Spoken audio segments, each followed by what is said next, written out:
Hey, I'm Sean Powers, and if you're like me, you're excited about using Docker for all of your applications. You want your web server, MySQL server, everything to run in its own container so that it's self-contained and really easy to manage. Unfortunately, there's not a clear-cut way to make sure that those containers start and stop when the server starts and stops. There's a couple ways you can do it. Docker does have some built-in abilities to automatically start and restart containers, but what I've found is the best way to keep your Docker containers functioning and starting the way that you want them to is to use SystemD. Now I'm going to show you how to do it. It's actually pretty darn easy and it makes it very flexible. Plus it keeps all of your containers and images up to date while they're running and restarting. It's really awesome. So let's check it out.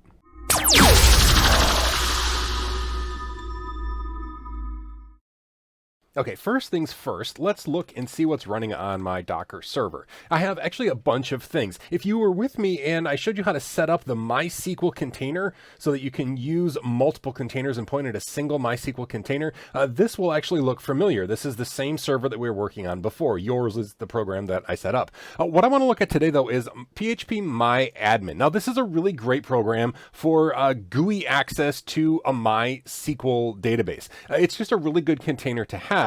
And what I've done is I've created this container and had it start up automatically using SystemD. So all I have to do is type systemctl stop docker phpMyAdmin service. And then if we do a docker ps, we're going to see it's no longer running. But then if I want to start it, I just do a systemctl start docker-php, and it will actually start running. So docker ps, and we'll see there it is up there running again. So it's a really easy way to do it. And you can also do like enable and disable. So for example, if I wanted to start at boot, I just do systemctl enable docker php myadmin.service, and it will automatically enable it. It was actually already enabled, but that will allow it to start up every time the server starts. It's going to do that, but it does even more than that. Let's look at the file, this file actually that makes it start and stop automatically. It's going to be in etc. systemd system. This is the place where I put my system files or my service files, and you'll see there's a bunch of them in here. Now this is just my personal naming convention. I usually do docker dash and then what it is that I want to start. But let's look at this docker phpMyAdmin file. So vi docker phpMyAdmin service. And what's really cool here is it does more than just start and stop the container. If you're not familiar with SystemD, that's okay. This is going to allow you to start and stop it just like any other service on your system. But the real neat thing is if you look, this section right here, what it does before it actually just starts and stops, it will kill off the phpMyAdmin container. It will actually remove the phpMyAd container, and then it will pull a fresh image of the phpMyAdmin container or image from the internet, and then it will actually start it up. So it actually makes sure that every time it starts, it's completely fresh and updated from the repository or from the Docker Hub place where phpMyAdmin is stored. So every time your server starts up, your Docker container is automatically as fresh and updated as it can be. Now, this is a really nice way as well that I actually go through and set all of my Docker run commands. I just do the backslash here so I can put each one on a new line. But the really nice thing is here, not only does it start it and stop it, not only does it update it in real time so that you don't have to worry about making sure you have a new image, also it will restart it if it fails. It uses systemd to see if the internal process or container fails. It will restart it. You don't have to worry about telling Docker to restart always or restart when not stopped or all of those other Docker commands. You can leave all those out. Notice here, I don't have anything about restarting in the actual Docker command. It's only systemd that manages the restarting and things like that. Now, this is an example that you will be able to install right now on your own Docker server. You have to change some things. For example, what is the host name of your actual MySQL server?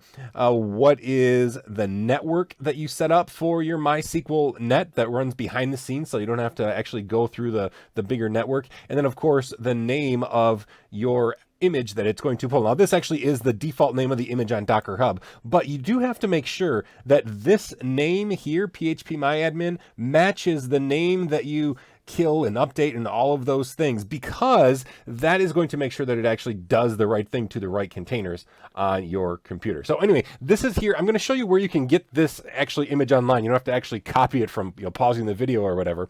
If we head over to GitHub, here's my GitHub page, github.com, Sean Powers. There's a shortcut, snar.co/docker-stuff. It'll take you right to here. And if you scroll down the README, well, first of all, this is that file that we were just looking at. I just uploaded that file so you can download it. But here is a little README. It says if you place this file in the etc. SystemD system file, make changes that fit your system. Again, you want to make sure that it uses all of your information, like the name of your Docker network and that sort of a thing. And then you have to run sudo systemctl daemon reload. That actually puts that service file in use. And then you can do things like systemctl enable, so it'll start on boot, or you can do start and stop it if you don't want it to start on boot, but you can control your container this way. It's a really, really great way to manage Docker containers where you don't have to worry about the Docker commands so that, restart always. You've probably seen those in some Docker run commands. This allows SystemD, which is designed to start and stop services, to do it for you and treat it as its own app. Now, you certainly don't have to use SystemD to start and stop Docker containers. It's just my favorite way to do it because, like I said, SystemD is designed to start and stop processes, and it's a perfect way to not only start and stop them, not only to get them to start on boot, but also to keep the images updated. Every time it restarts, it's going to update that image. Now, there is one gotcha. If you noticed, what it goes through and it removes the container as it's updating, so the container that you started is removed every single time. So make sure that all of your actual data is stored on your host system and mounted with like a V and like map this to this. Hopefully you know what I'm talking about with Docker. If not, let me know and I'll make some more videos on how to make sure that your actual data is not stored inside the container, because containers should always be considered ephemeral. Like, they're going to go away all the time. Your data needs to be outside of the container. So when the container is updated and restarted, it runs and functions, but your data isn't in there, so that if you do something like erase it, all your data is not gone. Anyway, if that's confusing, let me know and I'll make another video on how to make sure that your data lives outside of your container. But as far as starting and stopping goes, it's tough to find a better way than using SystemD to start and stop your Docker containers. I hope this was helpful for you, and I'll see you next time on the Brain of Sean Tech Tip thing. Still haven't named it.